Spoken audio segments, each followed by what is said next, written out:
Hi, I'm Elise, and I never thought I'd ever send this story to anyone. But after listening to your podcast for months, I finally decided to share what happened to me back in 2021. I swear on everything I love that this story is true. At the time, I was 19 years old and staying alone in my cousin's apartment in Chicago while attending online classes. My cousin worked night shifts at a hospital, so most nights I was completely alone until sunrise. It was during the pandemic, and like a lot of people, I spent most of my nights bored, scrolling through random websites and talking to strangers online. That's when I started using Omegle. At first, it was harmless. Most of the people there were either awkward teenagers, trolls, or people looking for attention. Sometimes I'd skip through hundreds of strangers before finding someone normal enough to talk to. It became part of my nightly routine. Around midnight, I'd make coffee, turn off the lights in the apartment except for the kitchen lamp, and sit there talking to random people until I got sleepy. One Friday night, around 2:13 a.m., I matched with someone who called himself Adam. He looked normal, maybe 25 years old. Pale skin, dark hoodie, messy black hair. He was sitting in a dim room with almost no lighting except for a small lamp somewhere behind him. I remember thinking his camera quality looked strangely clear compared to everyone else's. When I connected, he didn't say anything. He just stared. I laughed awkwardly and said, hi. No response. At first I thought he was frozen, but then I noticed his eyes moving slightly. Watching me, I asked where he was from. Still nothing. Then after maybe 20 seconds, he smiled. Not a normal smile. It was slow, too slow, like he was trying to imitate how humans smile after watching it in a movie. I immediately felt uncomfortable. I was about to skip him when he finally spoke. "You live alone tonight." I froze. I remember staring at my screen, confused. I asked him what he meant. He tilted his head slightly and said, "Your cousin is working late again." The second he said that, my stomach dropped. I had never mentioned my cousin. I never posted about her online. My social media accounts were private. I told myself he was guessing. Maybe he was just messing with me. But then he said something worse. "She left around 8:40 p.m. I felt my chest tighten. That was the exact time she left. I tried to stay calm and asked if he knew me. He ignored the question. Instead, he asked, "Why do you keep looking behind you?" The blood in my body went cold. Because I actually had been glancing behind me. The kitchen behind me was dark except for the small lamp on the counter, and for some reason I suddenly felt terrified of turning around completely. I laughed nervously and said he was being creepy. Then he leaned closer to the camera. "I can see the hallway behind you." At that exact moment, every hair on my arm stood up. My laptop was facing the kitchen. There was no hallway visible behind me from the webcam angle. None. I checked the Omegle window to make sure my camera was on, and it was. But there was absolutely no way he could see the apartment hallway from where I was sitting. I asked him how he knew about the hallway. He didn't answer. Instead, he whispered, "Don't turn around." I immediately turned around. The hallway was empty, but the feeling I got when I looked at it, I can't explain it properly.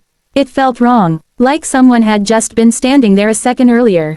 I turned back to the screen, and Adam was laughing softly. Not loud, not exaggerated, just this quiet, breathy laugh that sounded genuinely amused. I told him I was ending the chat. Then he suddenly said, "Wait." I paused. He looked directly into the camera and asked, "Do you hear that humming sound?" I stayed quiet, because I actually did. Very faint. At first I thought it was my refrigerator, but the sound was coming from somewhere deeper inside the apartment. A low humming noise, almost like someone singing with their mouth closed. I muted my laptop and listened carefully. The humming continued. My heart started pounding. Adam's smile slowly widened. "That's not me," he said. I grabbed my phone and turned on the flashlight. The humming stopped immediately. The silence afterward felt heavy. I told myself someone in another apartment was making noise. I tried to act calm, but my hands were shaking. Then Adam asked, "Did you lock the bathroom window?" I stood up so fast my chair nearly fell over. The bathroom window. Earlier that night, I had opened it because the apartment was hot. I suddenly realized I never locked it afterward. I ran to the bathroom while still holding my laptop. The window was open wider than I remembered. And the screen mesh had been sliced open. Not torn, sliced, like someone had used a knife. I slammed the window shut and locked it. When I looked back at the laptop screen, Adam was gone.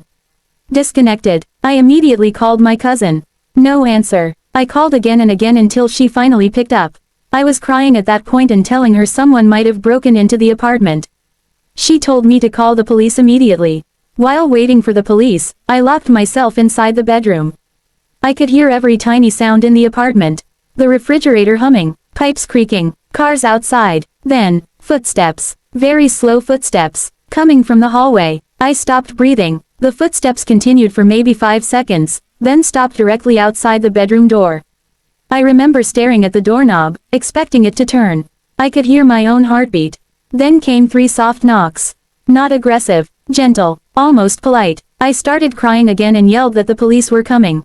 Silence. A few minutes later, I heard movement again. Then the sound of the apartment window sliding open somewhere. By the time police arrived, nobody was there. They searched the apartment and found muddy footprints near the bathroom window. The officer asked if I knew anyone who might have done it. I told them everything about Omegle and the man named Adam. They looked at each other in this strange way that made me uncomfortable. One officer finally asked me something I'll never forget. Did he have dark hair and wear a black hoodie? I said yes. The officer went quiet for a moment before telling me there had been multiple reports over the past year involving women receiving threatening messages from a man during video chats. But nobody ever identified him. Because every account used fake information. I asked if they thought he had been inside the apartment. The officer didn't answer directly. He just asked if anything was missing. At first, I thought nothing was. Until the next morning, I noticed the small framed photo beside my bed was gone. It was a picture of me and my younger sister. Nothing else had been touched. Just that photo. I deleted Omegle after that night and never used it again. But this isn't the part that scares me the most. About 6 months later, I moved back home to Indiana. I tried convincing myself the whole thing was just some random stalker who got lucky. Then one night, around 1 a.m., I got an email from an unknown address. No subject line, no message, just one attachment. I opened it. It was the photo that disappeared from my apartment. But it looked different. Someone had taken another picture of it after stealing it. The frame was sitting on a dirty wooden table somewhere dark. And in the corner of the image, barely visible, was part of a black hoodie sleeve. I went straight to the police again, but they couldn't trace the email. I changed all my accounts. Changed my number. Moved houses. For a while, nothing happened. Then last year, I was listening to one of your podcast episodes late at night while cleaning my apartment. When the episode ended, Spotify automatically paused. And in the silence, I heard it again, that same low humming sound from the hallway behind me. I locked myself in my bathroom for almost an hour before finally getting the courage to check. Nobody was there, but on my kitchen counter, written on a fogged-up window in messy fingerprints, were the words, "Don't turn around." I moved out 3 days later. And even now, every single night before I sleep, I check every window in my apartment twice.